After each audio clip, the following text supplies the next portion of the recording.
आज हम जमात चाहूं की जो है रियाजी का सबक नंबर 14 तकसीम हिस्सा दुआओं ये सीखने जा रहे हैं। यहाँ पर सबसे पहले इबारत की मिसालें ये हल करेंगे। मैं आपको एक मिसाल हल करके बताता हूँ।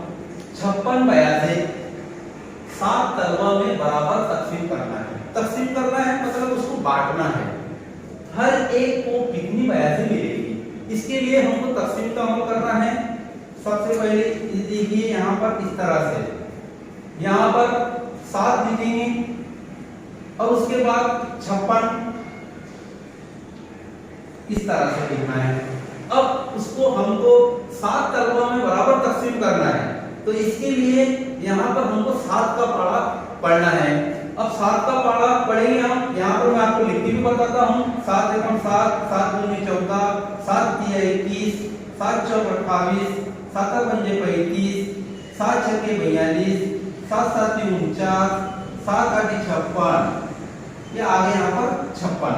अब 56 जो है वो कितने नंबर पर आए?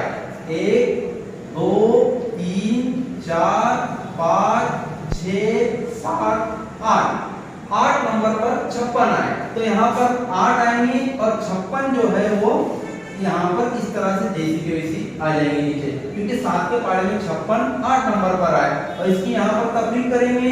6 में से 6 गया सिफर और 5 में से 5 गया सिफर। यानी इसका मतलब ये हुआ कि 56 बयासे 7 तलवा में बराबर तकसीम किए गए तो हर एक बच्चे को 8, एक बच्चे को जो है वो 8 बयासे मिलेगी। इस तरह से हम दूसरी मिसाल भी हल करेंगे।